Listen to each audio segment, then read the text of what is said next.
Taste the Daily.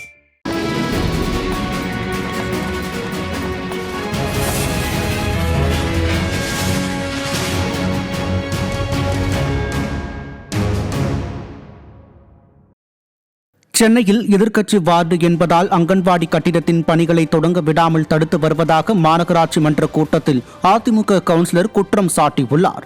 மாநகராட்சி கூட்டத்தில் கேள்வி நேரத்தின் போது பேசிய 196வது வார்டு கவுன்சிலர் அஸ்வினி கருணா தனது வார்டில் 30 லட்சம் ரூபாய் மதிப்பீட்டில் அங்கன்வாடி மையம் கட்டுவதற்கு மாநகராட்சி ஒப்புதல் அளித்தும் அதிமுக கவுன்சிலரின் வார்டு என்பதால் நடைமுறைப்படுத்த விடாமல் வார்டில் உள்ள சிலர் தொடர்ந்து முட்டுக்கட்டை போடுவதாக குற்றம் சாட்டினார். இதற்கு பதில் அளித்த துணை மேயர் மகேஷ்குமார், முட்டுக்கட்டை போட்டால் வேறு இடத்தில் கட்ட வேண்டியதுதானே என்று அலட்சியமாக கூறியதற்கு கண்டனம் எழுந்து வருகிறது. ராணிப்பேட்டை மாவட்டம் தக்கோலத்தில் அதிமுக அவைத்தலைவர் ஆக்கிரமித்துள்ள ஆற்று புறம்போக்கு நிலத்தை மீட்டு தரக்கோரி அப்பகுதி மக்கள் அதிமுக சட்டமன்ற உறுப்பினரிடம் கோரிக்கை விடுத்தனர். தக்கோலத்தில் இருந்து அனந்தபுரம் செல்லும் வழியில் உள்ள ஆற்று பகுதியை அப்பகுதி மக்கள் மயானத்திற்கு சென்று வரும் வழியாக பயன்படுத்தி வந்த நிலையில் இந்த இடத்தை தக்கோலம் திமுக அவைத்தலைவர் ஆக்கிரமித்துள்ளார். எனவே அந்த இடத்தை மீட்டு தரக்கோரி அப்பகுதி மக்கள் அதிமுக சட்டமன்ற உறுப்பினர் சு ரவியிடம் கோரிக்கை வைத்தனர். இதையடுத்து ஆக்கிரமிப்பு இடத்தை அதிமுக சட்டமன்ற உறுப்பினர் சு ரவி நேரில் சென்று பார்வையிட்டார். ஆத்து புறம்போக்கு 20 அடி ரோடு இருக்கு. 20 அடி ரோடையும் இந்த தக்கோலம் பேரூராட்சியினுடைய திமுக அவைத்தலைவர் அதை ஆக்கிரமிப்பு செய்து நடுநட்டுகிறார். இது திமுக காரங்களுக்கு வாடிக்கையா இருக்குது. இது மக்களை பற்றி அவங்க எப்பவுமே சிந்திக்கல. அவர் தலைவர் எப்படி மக்களை பற்றி சிந்திக்கலையோ அதுமாரி அந்த திமுக தொண்டனும் அப்படிதான் இருக்கிறான்.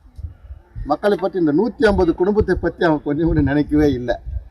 நினைக்காம இன்றைக்கு அந்த 20 அடி ரோடை ஆக்கிரமிப்பு பண்ணி நடுநட்டுக்கிறான். தருமபுரி மாவட்டம் அரூர் அருகே எஸ்பட்டி கிராமத்தில் புதிதாக அமைக்கப்பட்ட குடிநீர் சுத்திகரிப்பு நிலையத்தை அதிமுக சட்டமன்ற உறுப்பினர் திறந்து வைத்தார். தொகுதி மேம்பாட்டு நிதியில் இருந்து 9,90,000 ரூபாய் மதிப்பில் அமைக்கப்பட்ட இந்த குடிநீர் சுத்திகரிப்பு நிலையத்தை அரூர் அதிமுக சட்டமன்ற உறுப்பினர் வே சம்பத்குமார் மக்கள் பயன்பாட்டிற்கு திறந்து வைத்தார். இந்நிகழ்ச்சியில் கழக நிர்வாகிகள் பலர் கலந்து கொண்டனர்.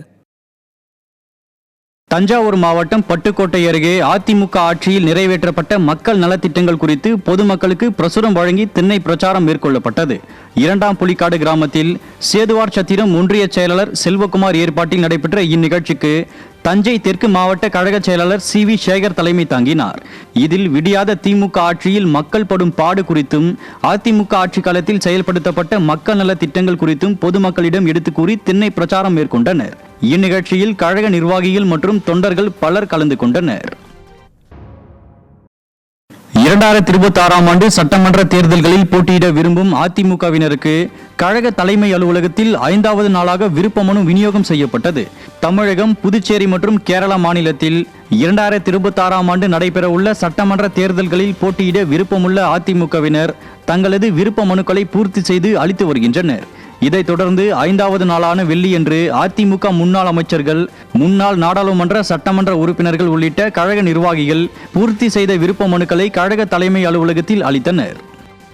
நாகப்பட்டினம் மாவட்டம் வேதாரண்யம் அருகே அதிமுக செயல் வீரர்கள் வீராங்கனைகள் ஆலோசனைக் கூட்டம் நடைபெற்றது. நீர்மலை ஊராட்சியில் நடைபெற்ற இந்த கூட்டத்திற்கு மாவட்ட கழக செயலாளரும் முன்னாள் அமைச்சருமான OS மணியன் தலைமை தாங்கி நிர்வாகிகளுக்கு பல்வேறு ஆலோசனைகளை வழங்கினார். இதில் தலைஞாயிறு மேற்கு ஒன்றிய செயலாளர் தங்க சௌரிராஜன், பொதுக்குழு உறுப்பினர் செங்குட்டுவன் உள்ளிட்ட கழக நிர்வாகிகள் பலர் கலந்து கொண்டனர்.